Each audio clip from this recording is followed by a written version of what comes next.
Van harte welkom bij de laatste uitzending van het tv-programma Regio Venlo, Hoofdstad van de Smaak. We zijn vandaag te gast bij Maria Roep aan in Ottersum. En we gaan met een aantal smaakmakers terugkijken wat dit prachtige jaar onze regio allemaal gebracht heeft.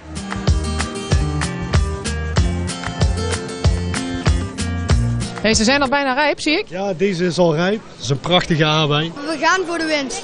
En de Hoofdstad van de Smaak, dat wordt een mooi jaar ook voor onze regio. Helemaal geweldig. Eigenlijk moeten we er een soort decennium van de smaak van maken. 10 jaar zouden we er best kunnen uithouden als regio.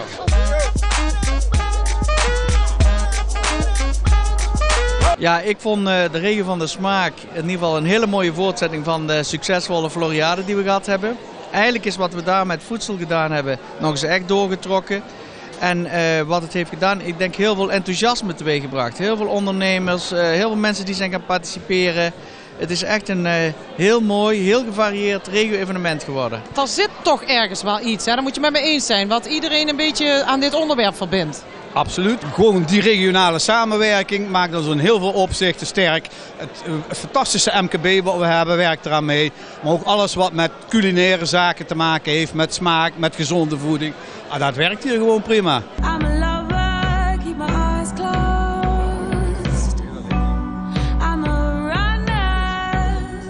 Kijk, de rijst blijft mooi staan. Is niet te vast. Kunnen we hem nog mooi indrukken. Ook qua smaak, echt geweldig. Wat is dan specifiek de rol geweest van de Hoofdstad van de Smaak? Is dat de verbinding of de mogelijkheid om je te profileren?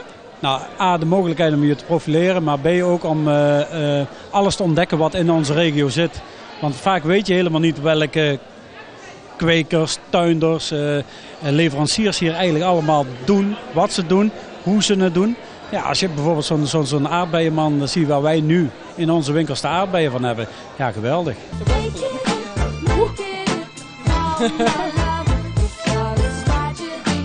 Nou, fantastisch. Marvin, jij bent betrokken geweest bij het project onder andere de Streek Wikipedia, zoals we het noemen. En wat hebben we precies gedaan?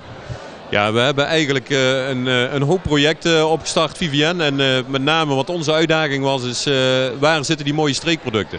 En proberen die boven water te halen. Nou, dat hebben we met name gedaan op regioproduct.nl. Want die streekproducenten zijn vaak nog te weinig zichtbaar. Ja, het punt is toch dat we zoveel mooie producten in Limburg, maar ook daarbuiten hebben die met name de consument en eigenlijk ook de grootverbruiker, de zakelijke gebruiker niet kan vinden. Safe and sound, hands around your body, we'll take it day by day.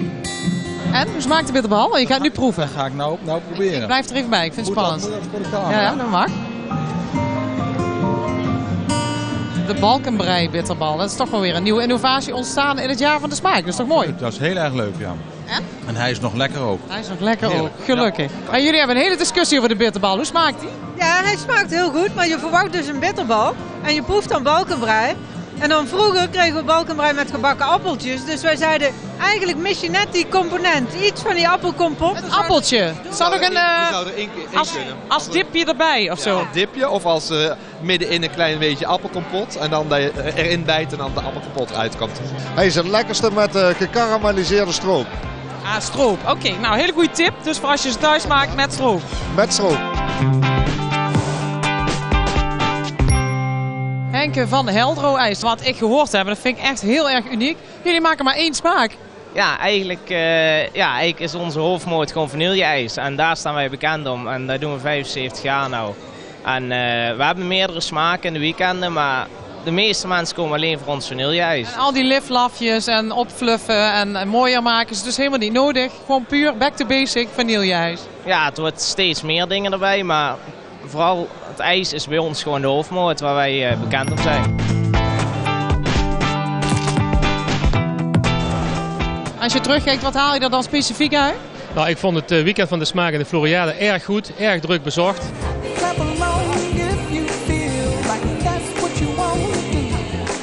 25.000, 30.000 mensen. Ja, vond ik fantastisch.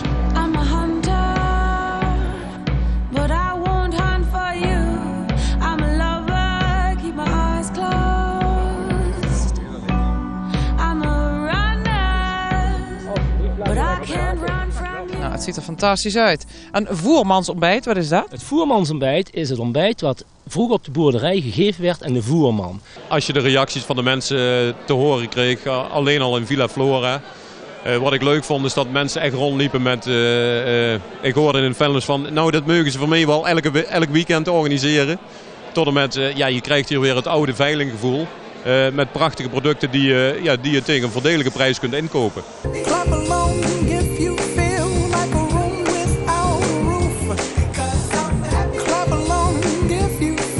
Dit soort concrete initiatieven, die willen wij ook heel graag omarmen. Vanuit ons concept zijn wij namelijk gebaat bij eigenlijk elke week opnieuw een event, theater noemen we het maar gerust, rondom food. Ja, want food is beleven. Food is beleving. Want daar hebben we eigenlijk geoefend, hè, als ik het even samen mag vatten, voor jouw nieuwe concept, waar jij allerlei plannen voor hebt om te gaan neerzetten. Ja, zo kun je het wel een beetje zien. Wat wij in Foodroom willen is het podium zijn voor die mooie lokale producten met een echt verhaal. And it feels like I'm drowning, pulling against the stream, pulling against the stream. Nou, wij hebben zelf ook een aantal activiteiten mogen doen. En die 25 of die 80 smaakvolle jaren Hegelsom, samen met de dorpsraad van Hegelsom, was een enorm succes.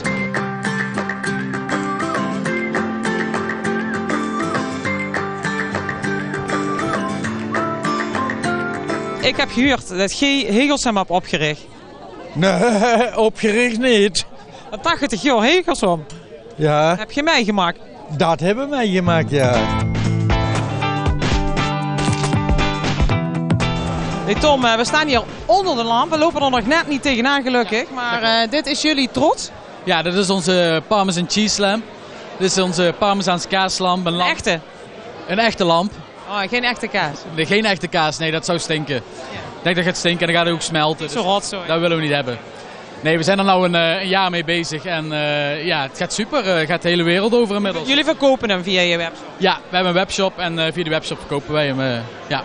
Leuk, hey, en jullie zijn als starter in het jaar dat wij Hoofdstad van de Smaak waren gestart. Jullie doen bijvoorbeeld ook mee aan thuisafgehaald.nl. Dat soort dingen zouden wij in onze regio van de Smaak ook wat meer moeten gaan doen, vind ik. Ja, dat klopt. Wij doen inderdaad regelmatig, zetten wij wel eens wat op thuisafgehaald.nl. Dan kunnen mensen die avond geen tijd hebben om te koken, bij iemand anders die wel meer heeft gekookt, dat komen afhalen voor inkoopprijs of zo, hè? Ja, dat klopt. Wij hebben het vaker nou gedaan dat als wij heel veel over hadden van onze kookworkshops, dan boden we dat gewoon gratis af te halen aan op thuisafgehaald.nl. 3, 2, 1 en aan de slag. En de kookbel begint. Oké.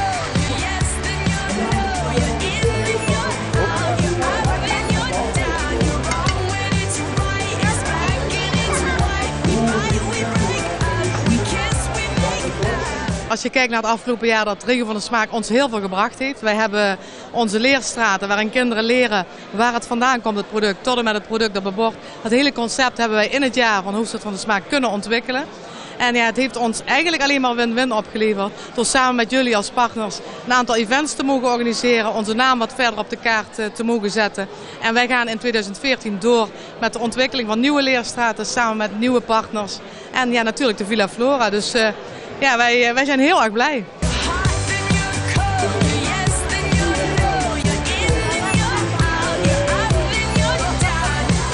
Oké, de saus er nog overheen nu. Goed zo. Ja, doe maar een flinke scheut. Ja, mag best wel wat hebben, hè, Piet. Ja hoor. Nou, smakelijk eten zou ik zeggen. Hè? Waar moet nou dat gezonde kindermenu ook alweer aan voldoen? Wat moet het zijn? Lekker en gezond. Nou, dat is kort en krachtig. Lekker en gezond. En volgens mij hebben we dat nu wel bereikt. We gaan zo de sticker plakken, maar eerst gaan jullie lekker eten. Smakelijk.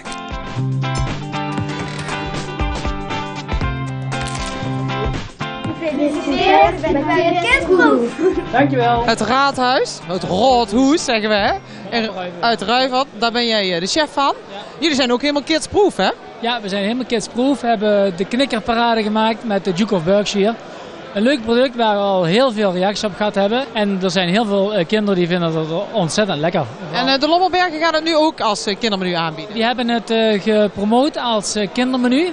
Het staat beide gerechten op de kinderkaart.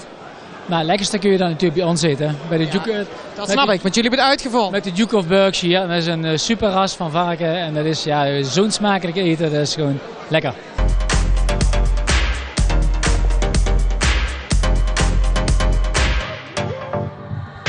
Zo chef, klaar voor? Ja, wij zijn er klaar voor. Ja? Ik ben heel benieuwd. Wat worden asperges?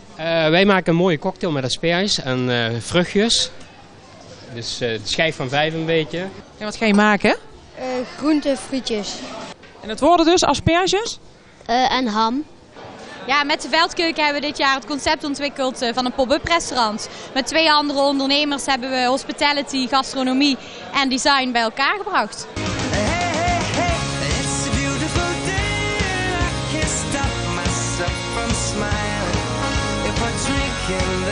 Wij zijn mensen aan het vermaken en uit aan het leggen waar je meer met asperge kunt laten doen dan alleen traditioneel. Creatief met asperge? Bijvoorbeeld. En dat is? Ja. Wat wij bijvoorbeeld doen is laten zien dat je ze rauw kunt bakken. Je kunt daar kruiden bij doen, je kunt daar van alles bij doen wat je wil. En het slot van het liedje is dat je dan een schaal gezondheid binnenkrijgt. Want asperges zijn heel gezond? Ernstig gezond. Wij maken hier natuurlijk heel veel en ik denk dat dat een van de nieuwe manieren van denken is. Hè? Je moet toch eigenlijk van waar je komt je eten gaan halen. Precies, ja. Waar je vandaan komt je eten halen. Maar misschien ook wel belangrijk is de ondernemers hier in de regio die dat mooie product maken. Ja, die zouden daar misschien ook nog wel meer aan willen verdienen. Meer waarde aan toe willen voegen. Maar het kan ook in de verpakking zitten. Het kan ook in de combinatie van producten zitten. Dus het zit bij jullie dan niet zozeer in hoe krijg ik het op het bord. Maar eigenlijk voordat het op het bord komt moet er al van alles aan geïnnoveerd zijn. Ja. Vat ik het dan goed samen? Ja, dat zeg je goed. En vooral ook geïnnoveerd aan het begin van de keten. Dus niet als dat vers product eenmaal bij Unilever beland is en het gaat de fabriek in en dan gaan we dus kijken wat voor leuke dingen we ermee kunnen doen.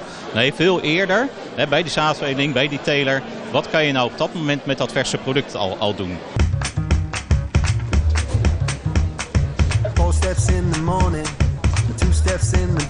Het grote voordeel in een kas is, maar ook in een overdekte teelt buiten, is dat je de kersen als ze rijp zijn nog 3 weken kunt laten rijpen aan de boom. En dan krijg je allemaal bonbons. Die zijn zo lekker en zo dik en zo mooi van kleur. Daar kun je je in spiegelen.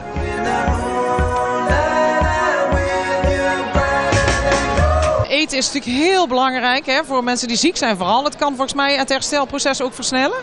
Ja, we hebben echt heel veel aandacht voor screening op ondervoeding in het ziekenhuis. Mensen in de slechte voedingstoestand herstellen minder goed. Goede voeding is daar heel belangrijk. Maar goed, als je ziek bent heb je weinig eetlust. De smaak verandert. Dus dat is wel iets wat nog aandacht heeft. We zijn nu vooral bezig met het screenen en het signaleren daarvan. Maar we moeten nu gaan doorpakken en zorgen dat die mensen ook echt voldoende eiwitten binnenkrijgen. Want dat is het belangrijkste. En misschien helpt daar wel een andere productkeuze of een meer natuurlijke producten bij. Dat is iets waar we nu komende tijd wel eens goed naar kunnen gaan kijken.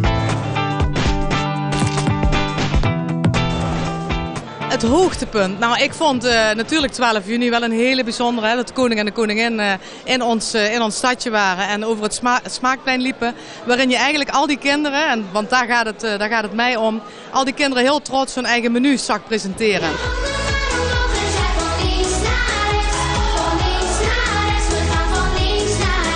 Dat was wel even zo'n momentje dat je kippenvel krijgt en denkt van wow.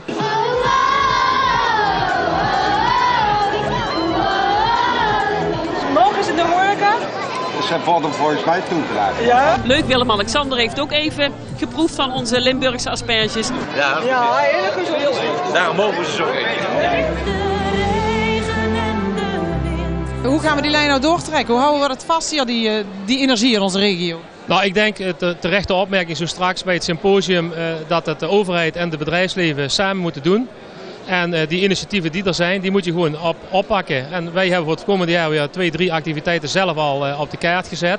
Wij houden die boerenmarkt, wij gaan asperge-event doen. Nou, en daar waar er nieuwe mogelijkheden zijn, doen wij mee. Ziet er ook weer heerlijk uit, hè? Rijst de Vlaam, die ziet er goed uit. Waar let u dan zoal op als bakker? Op de rijst, de gaarheid van de rijst. Je loopt niet de weg. Kijk, je kunt er een mooi punt van snijden. Zie je? En wat zit daarin? Blauwe bessen. Blauwbessen. Noord-Limburg staat eigenlijk op de kaart van culinair goed eten. En wij vinden zelf dat het culinaire deel met de beeldende kunst ook wel op de kaart mag. En vooral die beeldende kunst, als je even gaat kijken, dan weet je genoeg te vinden. En vandaar dat we ook een catalogus hebben uitgebracht waarin Vincent van Gogh en de aardappeleters centraal hebben gestaan. Hele mooie parodie hebben jullie zelf gemaakt op de aardappeleters met mensen uit Bergen en Gennep. Precies, dat zijn de leden van het EFMA Kunstcollectief. En wij zijn hier aan het genieten van misschien wel de eerste culinaire kunst in Noord-Limburg. Maar ja, waar niet, de aardappel is in heel Europa geïntroduceerd. We hebben heel veel mensen leren kennen, een enorm netwerk opgebouwd. Ook tot de conclusie, het werd straks nog even verteld, dat alleen al in onze eigen mooie provincie meer dan 800 streekproducten zijn die er echt toe doen, die meer dan de moeite waard zijn. Chef-koks die zeggen van ik werk met dat en dat streekproduct, zou leuk zijn als die ze ook gaan gebruiken. Ja, nou dat hebben we dus bereikt, dat inderdaad weer nieuwe producten bereikbaar zijn voor de horeca, maar ook voor de consument. Dat moeten we vooral vasthouden. Maar ik denk ook de dingen die jullie het hele jaar door gedaan hebben, dat je die moet proberen vasthouden. En daar moet je gewoon aan werken en daar moeten we met z'n allen voor gaan, denk ik. Ik zeg nou, kom in de kas.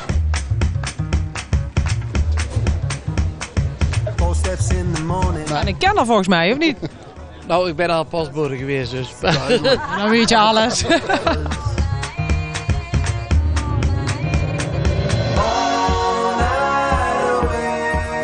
Asperge, vol foliumzuur.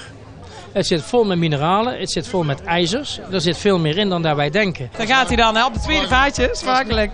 Hij is lekker hoor. Ja, is hij lekker? Oh, als ik maar niet knoei. Nou, wij zijn natuurlijk al altijd echt ambassadeur van het streekproduct.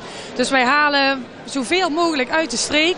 En dat blijven we doen, want we vinden dat ontzettend belangrijk. En het is ook heel heerlijk natuurlijk, de producten, puur eten. En dat onderstrepen wij, dus dat blijven we zeker doen. Dus we gaan het nog niet loslaten? Wat mij betreft nooit. Ik vind het zelf heel erg belangrijk, met name omdat ik voor mijn eigen bedrijf gezien heb dat er dus heel veel samenwerkingsverbanden, nieuwe samenwerkingsverbanden tot stand gekomen zijn. Die ons bedrijf echt geen windeieren gelegd hebben. Dus het is niet de hoofdstad van de smaak, maar vooral regio van de smaak. Het samenwerken met alle andere gemeenten. Absoluut, absoluut. Gennep, biefstuk, kruidenboter, champignons en een knikkerparade. De 6 smaken. Zoet, zuur, zout. Bitter, wrang, pikant. Ongekend lekker. Proost, hè? Proost. Oesterday keeps the doctor away. Een oesterday keeps the doctor away. Heerlijk. Zeg jij maar gewoon zo. Ik hoop dat ze beter kan presenteren als Schelle. Nou, dan bedoel ik het dan maar mee. Bedankt voor het kijken naar deze laatste aflevering van het tv-programma van de Hoofdstad van de Smaak. We hebben vandaag in ieder geval genoeg ideeën gehoord voor een vervolg in de komende jaren. Proost!